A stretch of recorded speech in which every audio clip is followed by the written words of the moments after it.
This is KGW News at noon. We begin today at noon with a semi-truck that is overturned on I-5, blocking all northbound lanes. I'm Blair Best. Thank you for joining us.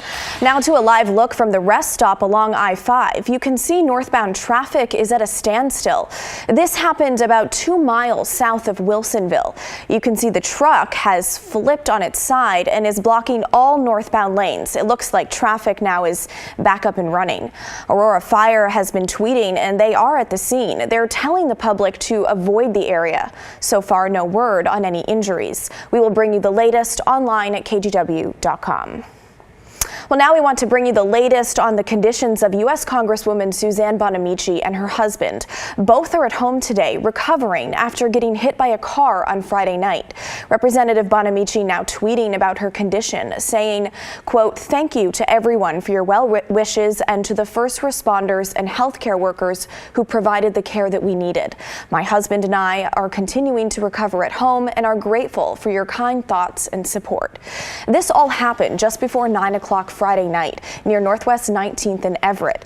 The Congresswoman and her husband were leaving an event. Police say a driver going at a slow speed turned into the couple in a crosswalk and knocked them down. Representative Bonamici was treated for a concussion and a cut.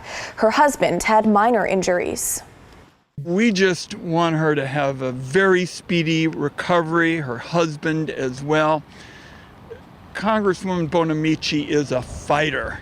And we just know that, like everything else in her life, she's up to the challenge, and we just want her to get better real quick.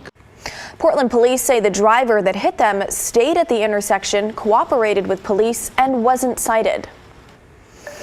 Well, turns out Sam Adams, Mayor Ted Wheeler's now former senior advisor, was forced out of his position for allegedly bullying employees. That's according to a statement from Mayor Wheeler and redacted documents of the complaints obtained by the Oregonian. We're talking almost a dozen instances over a 16-month period involving belittling, interrupting, and yelling towards mostly female employees. In one account, a female city attorney wrote in an email to City Attorney Robert Taylor that Adams berated and condescended to her in a pair of meetings, saying it was, quote, "unprofessional in a way that I have not previously experienced either at the city or in other workplaces."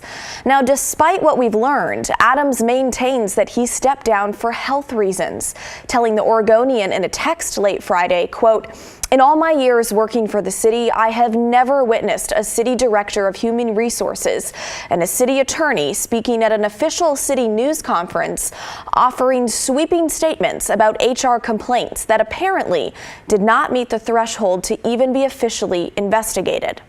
Now, what we don't know is if Adams was aware of the complaints at the time that they were filed, how many were investigated, and if Adams ever faced any consequences because of them. Well, President Biden made history yesterday as the first sitting U.S. president to deliver remarks at Ebenezer Baptist Church, where Dr. King preached. However, that appearance happened in the shadow of controversy. Critics want to investigate how the president handled recently discovered classified documents at his personal office and home. NBC's Monica Alba has the details. Sources say President Biden views the discovery of classified material at his former office and his current home as the result of probable sloppiness by aides as they packed up his items when his term as vice president came to an end. The president hasn't answered questions about the matter since Thursday, avoiding reporters' questions several times Sunday during a trip to Atlanta to mark Reverend Martin Luther King Jr.'s birthday. His mission was something even deeper. It was spiritual.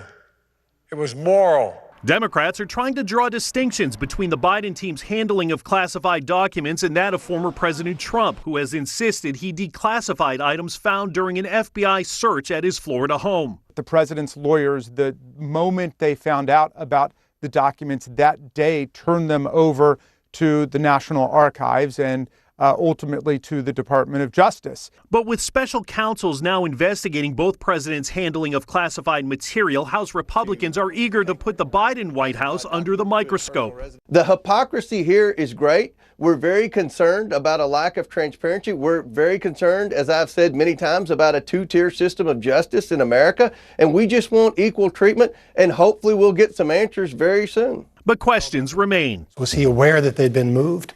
Did he, in any case, in the past 5 years, has he handled those documents? Was he aware of them? The White House has promised to cooperate with the special counsel's investigation. Chris Pallone, NBC News, Washington. A new Washington bill that focuses on nurse staffing levels will have its first public hearing tomorrow. This bill would set minimum staffing levels for patient care. The Washington State Nurses Association is behind the bill, and it's different than one that failed last year. Instead of setting nurse-to-patient ratios, it calls on a collaborative effort over the next 2 years to figure it all out. During that time, the Labor Department would work with all involved, including hospital management, to come up with the numbers. Right now, staffing is a struggle for us. I think, in all honesty, it's worse now than it was at the height of the pandemic. It's a chance to sort of repair the nursing workforce, to give hospitals an opportunity to start staffing up to meet those requirements, and a way to keep nurses, to retain nurses at the bedside.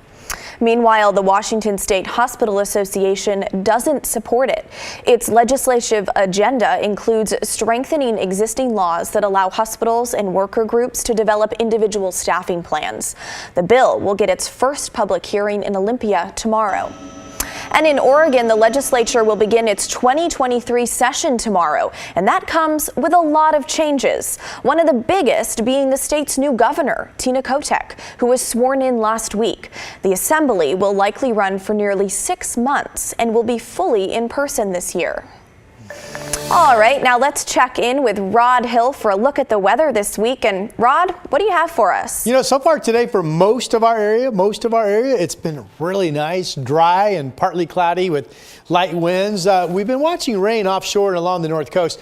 A lot of this is slowly shifted up to the north, but still it's been fairly wet up around the mouth of the Columbia, Astoria, and up into Long Beach. And we've had a few spotty showers migrate their way across Clark County. Otherwise, low clouds, broken sunshine, and really not too bad. Here's the hill down at Stoller Family Vineyards Estate in Dayton.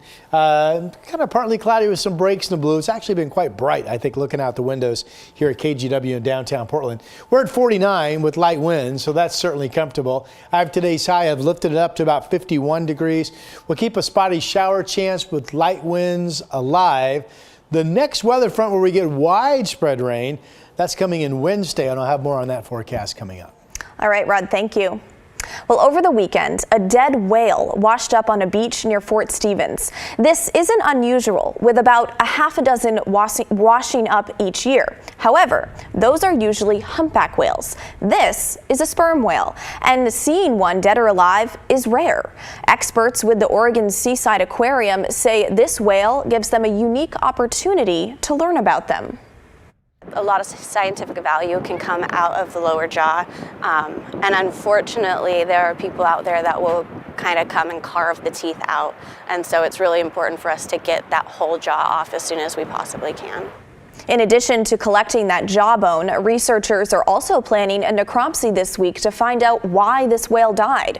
There is a large propeller-like gash in its side that may be responsible, but it's too early to tell.